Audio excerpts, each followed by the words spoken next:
fortunate to travel the United States touring livestock operations by participating in junior youth organizations. My wife and I want our children to have those same opportunities. I started Young Cattle Company in 2000, and today approximately 20 to 25% of my family incomes comes from that operation. We purchased this property and have since added to it, including a new barn, 1,200 ton of gravel for a barnyard, professionally built fence, and many hours of hard work went into this new livestock facilities. McLean County and our property is a specific reason we moved to Lexington. My wife and I both work in the public, and it is very nice to come home to peace and quiet of our rural home. We enjoy most of our time outside in every season. This is a place we call home, not just a refuge for my family and the wildlife, but friends, family, and the community. We have hosted livestock judging teams from universities, over 100 family members for a weekend, multiple field trips for school-age kids to visit the farm and partake in the process of maple syrup. Families from the AGR class come every year for a reunion, and we also host multiple cookouts for work gatherings. Our family loves to share our property as it has miles of trails through the timber where you can explore. Looking for deer sheds, wild leeks in the spring, mushroom hunting, collecting sap, or just taking a family walk through the timber after a tough, stressful week are regular occurrences at our place. Our children love watching deer out the windows, enjoying the sounds of the pair of the great horned owls as we do chores every night. The girls have found Indian beans and arrowheads from the Kickapoo Indian tribe that once inhabited our property, and from spending hours playing in Pat Creek with the kids. They love to fish and tube down the creek and spent countless hours walking through the cow herd, watching the baby calves frolic without any cares in the world. The landscapes that are located in this area are far and few between, and we can enjoy all the nature has to offer out our back door. It is an uninterrupted piece of heaven. Our outdoors is a source of family entertainment and has produced countless memories.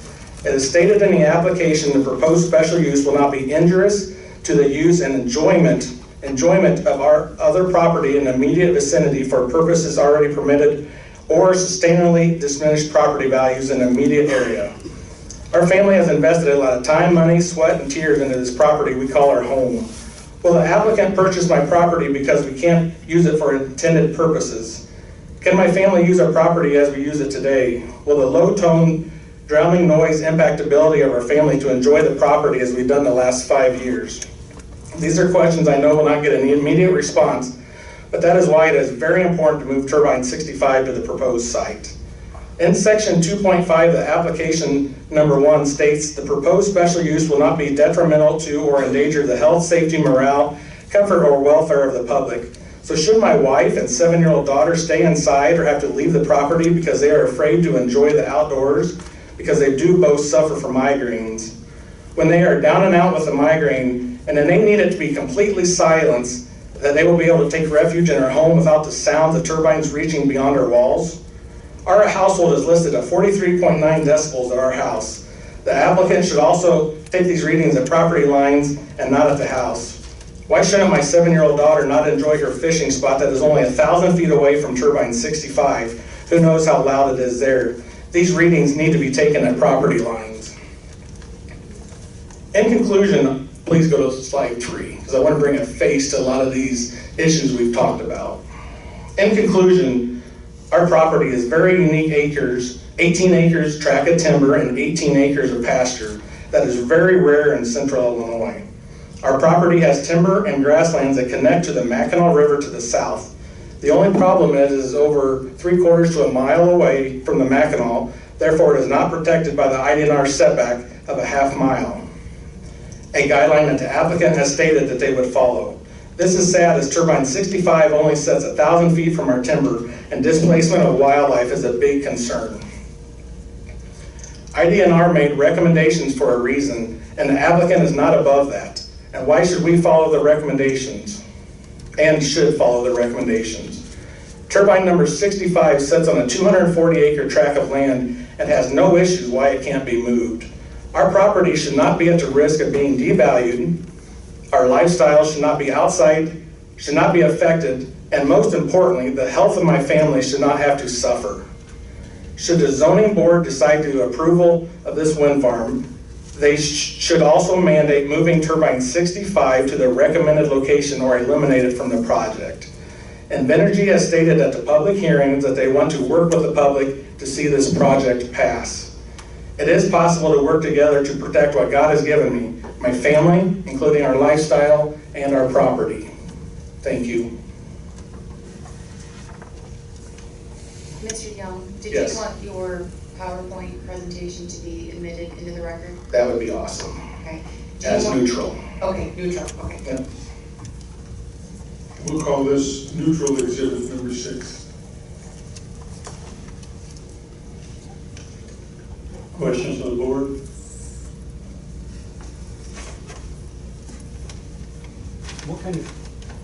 What kind of fish are in the creek? You have this fishing area marked out.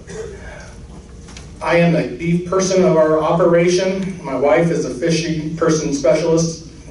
I have honestly no idea. There's a picture up there of the fish with my daughter. You can go back to that slide 3, but I can't answer that. Is there water in the stream year-round? We moved and purchased the creek in the fall of 2012, which I would consider a drought year, and that never went dry that year. And this year, that creek never went dry, and that's why it's considered a perennial stream. Okay, and you said it's 380 feet from the stream right now? That is the proposed site is 380 feet from the stream. Okay, and how far is it from your house? Or from your... Not knowing the GPS coordinates, my estimates are between 1,550 to 1,650 feet. But only about, my estimate would be 900 to 1,050 feet from our property line. Have you seen bats there? Yes, we see them, especially in the summertime, and in along Pat Creek, we see a lot of bats. They're very heavy. And according to one of the studies that the applicant submitted, we are highlighted in that environmental study that our property had a lot of bats there. I believe it's on the first slide. We can see the dot for number 65, and I can see the text for new site 65. Can you place a dot, or where you're, or is it just inside that triangle, or where are you suggesting? For the new site? Yes. Yes, I would like to explain that. So I've attended all these hearings, and I hear that we're 1,500 feet from the base of that house. So thanks to McLean County and this GIS site, you can do a lot of measuring off that site.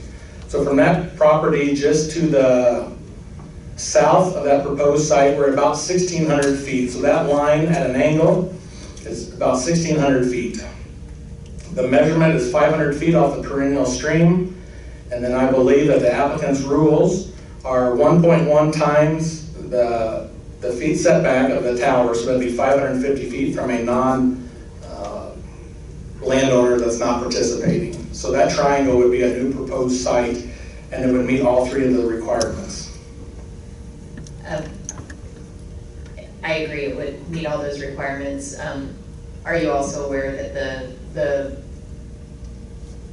location of the turbines is, they're in a pattern where they have to be so many away from each other, and we have other things that... Correct, and I researched that, and that would be pretty close to straight north of another turbine, but there is a lot of turbines in this pattern by studying the map that are straight north and south of each other. So yes, I did study that, and it is would be lined up with some others in the area.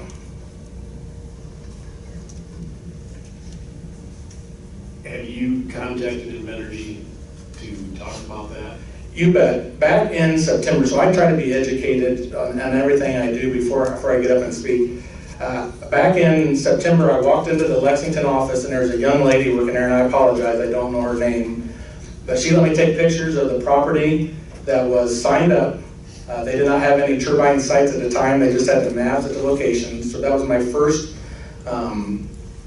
attempting to sign them. Then my second attempt was, like I said in my little deal here, was about 2.5 weeks ago. I stopped by and talked to, I think his name is Mr. Andrew Downing, and we talked for about 10 minutes, and he said he was going to get back with me, and I've not heard from him since about moving this site.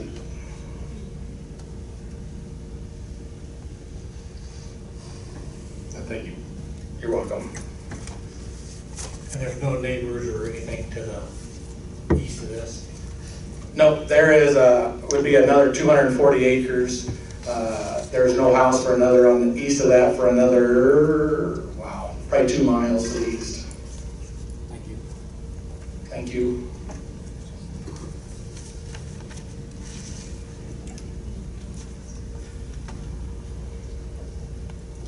Would staff have questions? Would the applicant have questions? Briefly. Mr. Young, Jim Griffin, Shane Bank, 70 West Madison, Chicago, 60602. I just want to, when I'm looking at your neutral exhibit 6, and you've got 65 there shown as a dot, and then your property line. Your estimate on distance, did you look at the scale at the bottom and use that? And I ask that because when I eyeball it, it seems longer than the estimate. So Mr. Griffith, what I did, I don't know if you've ever been on McLean County GIS page, there is a distant measuring tool. So yes, I did use that tool, and there's where my estimates that I stated earlier are from McLean County's own website. Okay. All right, because I was just looking at the scale. And it looked, all right, you've explained how you came up with it. That's how I came up Thank with you. it.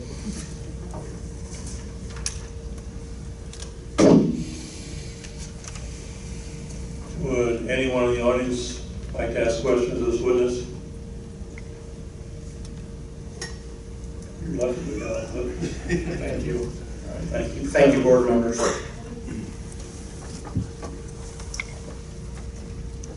Well, it's 5:10, so I think we're going to recess, reconvene tomorrow night, the 25th, at 6 o'clock in this room, so we'll see you then.